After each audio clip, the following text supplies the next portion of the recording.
Today we get a chance to look at a truly striking card. Find out what's going on as I hereby invite everyone to join me on my adventures through Marvel Snap. Hey everybody, it's Annabelle. So we got a brand new card in the Spotlight Cache this week, and this time around we are talking about Diamondback.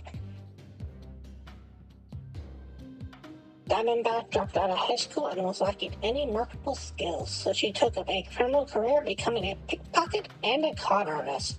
This led her into an underworld institution that trained thugs to become professional henchmen for supervillains.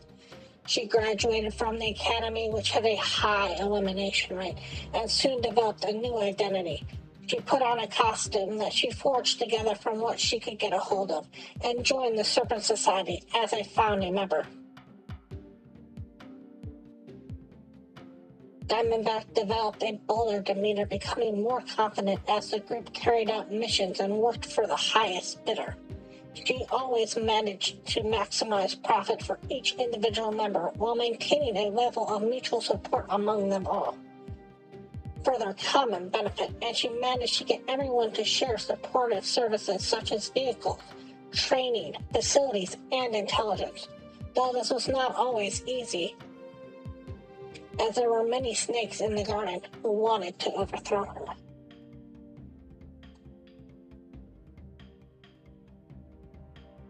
Diamondback can efficiently throw any oddly shaped projectile, such as a syringe. Her talent with projectiles includes catching sharp weapons hurled at her, such as knives. Her gimmick is that she throws diamond-shaped projectiles at her enemies, each weapon being either acid-laced, explosive, or poison-tipped. And even though they are kept on bandoliers around her biceps and thighs, she never seems to run out of ammo. She can also stab enemies with them and use them as very short knives.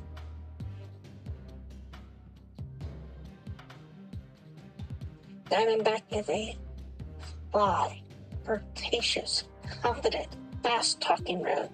She attempts to leverage every advantage to beat any rotten breaks that may be dealt to her. She is highly driven and puts a lot of effort into trying to become richer and more successful, getting as much wealth as she can in her life. She is a health and fitness nut. She works out vigorously almost every day and neither smokes nor drinks. She is very proud of her body and will use seduction to improve her lot when necessary. Diamondback has high training in hand-to-hand combat, but her most remarkable talent is with thrown projectiles. She has a level of familiarity with advanced technology, enough to operate the vehicles, weapons, and gadgets a supervillain may want a henchman to use. She also has a broad skill in first aid and some basic explosives handling. She has also picked up other skills such as knife fighting, lockpicking, fast talking, and poker from the streets. Diamondback is a founding member of the Serpent Society, who throws diamond-shaped projectiles at her enemies.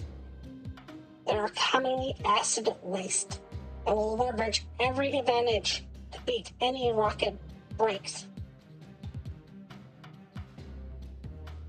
This is represented in Marvel Snap as she will damage her enemies with acid-laced diamonds, but she will only do so to the ones that she knows that she has leverage on from them being weakened. So in Marvel Snap, what this card does is a recost 3 power with the description of ongoing. This card will afflict enemy cards on your opponent's side with negative power, but only if they already have negative power on them. And if they have negative power on them, she'll give them an additional -2 power. So this will not affect your cards and will only affect cards on your opponent's side that already have some sort of negative effect on them.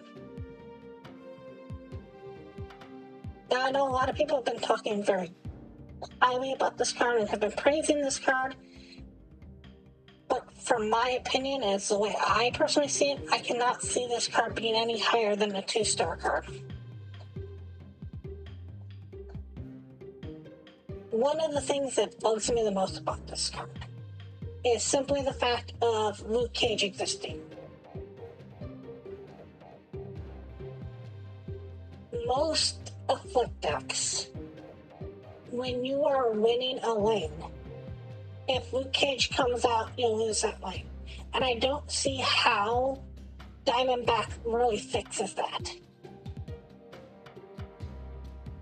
In addition to that particular issue with Diamondback, a lot of times, if your opponent doesn't have the Luke Cage, if you're playing a good Afflict deck, it didn't matter that you put that 2 extra power on anybody. You're not losing by that little. For some reason, when Afflict decks run well, they blow the water out. They don't win by 1 or 2. One of the issues that you have to worry about this card is simply the fact that it does not afflict on its own. You need some other card in your deck. You need a Hazmat. You need a Spider-Woman. You need a High Evolutionary Cyclops to make this work. And while that's not the end of the world and where you would put this card in a deck, you're not just going to throw this deck into a random bunch of stuff and hope that it works. You're putting this in an Afflict deck. It's also an issue if for some reason you can't get the 2 parts to come down. One of the best ideas that I've heard about this is in some way, some shape, some form, basically hiding this behind an invisible woman, a Malekith, some sort of idea like that, and having it pop out on the last turn, basically making a lane kind of like, ha, I win, because you don't know that it's coming. One of the cards that you always got to watch out with when you are ever talking about ongoing effects is stuff like Rogue. And that's what makes this card very hard. It's vulnerable to Rogue, it's vulnerable to Enchantress, it's vulnerable to the Luke Cage, it's vulnerable to the Red Guardian. That's a lot of cards that it can be vulnerable to. Another thing that you gotta kind of want to watch out for is cards like Widow's Kiss. Even though they start out as negative, they are not considered afflicted. You actually still have to afflict them. So if you do something where you send over a negative card, that is not afflicted. They are just negative cards. That is not the same thing.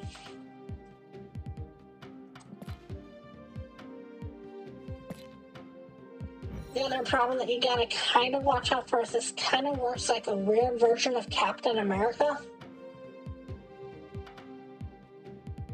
where it only works in that lane, and that's part of what causes the issue. If you play this early game, and you play this on 3, or you can play this before 3, or the location that you play this on 3, because you play this blind on 3 for some reason, because that's really the only place where it makes sense because of location manipulation, you might not be able to finish off what this card needs to do. Another problem that you have with it sometimes is going to be the Negasonic effect. If you cannot hide this card and you get it out early, there's a good chance, a high chance, that your opponent will basically leave that lane alone. Now, you might be able to use it to your advantage, just basically saying, hey, I'm going to play the Diamondback in this location. I'm not even going to show that I have an Afflict card until the end turn. Do one big Afflict, and if they play stuff there, I'll play down the big Afflict, and if not, I'll do something else. The card that it kind of reminds me of, and kind of the problem with it, it really reminds me a lot of the Punisher. if you look at the Punisher, okay, if you were to give Punisher +2 instead of +1, this card will basically be the same effectiveness as the Punisher. This is the same effectiveness as the Punisher if you can afflict all the cards on your opponent's side. You could just play the Punisher by itself and get the +1, and then you don't have to worry about the afflict at all.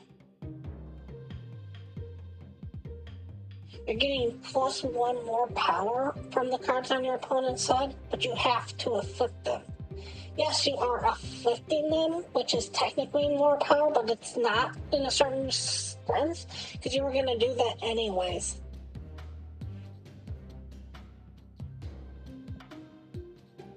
Another thing that you gotta basically be careful, be watchful of, is if you are playing the High Evolutionary Cyclops in your deck, note that it will not trigger multiple times. The card can be afflicted once, the card can be afflicted twice, the card can be afflicted 17 times. It's still only going to do that +2 to it, or that -2, I should say, in this situation.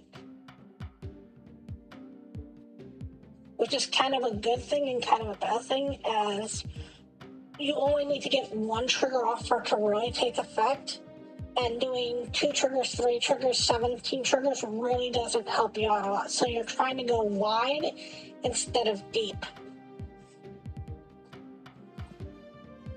One of the cards that works well with this is the Moonstone. If you do have Moonstone, you can basically double up on her, because Diamondback is below 3 when this is played on the Moonstone lane. If you afflict anything, that's doing -4 to everything, which is pretty good. If you can manage to get her off, she basically comes to about being an 11 cost. She gets 4 for herself. Sorry, 3 for herself. And then she gets another 8 if every single location is filled with an afflict card. The other card that you may want to look at if you're playing this is just playing this in a Spectrum deck. Sometimes a Spectrum deck just needs one more ongoing card. This, as a generally played ongoing card, isn't the worst idea in the world if you have any type of afflict that you can run in there. The problem is that there's no current ongoing afflict that I can think of off the top of my head, which kind of takes away one good slot for them in an ongoing deck. If they make an ongoing in the future that can do an afflict like its style, that's not the worst thing in the world. The closest you can get is either playing like a Man-Thing or playing like a US Agent, which is still an ongoing afflict effect, but it's not board-wide, and there's none that is a board-wide effect. Other than Diamondback this week, God, is it a horrible week to roll on. First of all, for some odd and inexplicable reason that I cannot fathom, Second Dinner was not able to catch or know that they were going to put Nimrod in the Series 3 drops that are going to come out before even this rotation is over. There is actually a point in this week where Nimrod will be in the Spotlight Cache and be a Series 3 card in the Spotlight Cache. Now, it will be a small window, and it'll be funny if you go that way, but there will still be a window. Other than that, we have Phoenix Force. Phoenix Force is a fine card. It's not a bad card. But if you wanted Phoenix Force, you should have gotten Phoenix Force already. There's been a million times to get Phoenix Force. It works in one deck. The deck it works in is called the Phoenix Force deck. The reason it's called the Phoenix Force deck is because it runs Phoenix Force. The other problem you gotta worry about this week is if you are not careful and you roll on this particular week, the Series 4 and 5 cards will soon, some of them, be Series 3 cards. Now, if you really for some reason want the Diamondback and want to eliminate that chance of this Series 4 or 5 card being a Series 3 card after the Series drop, there actually will be that same window that exists where you can roll and get the Series 4 or 5 card and have it be one of the new Series 4 or 5 cards and not have it be any of the Series 3 cards. That window will be short, mind you, but it is possible, and you have to roll basically at the very end of the cycle.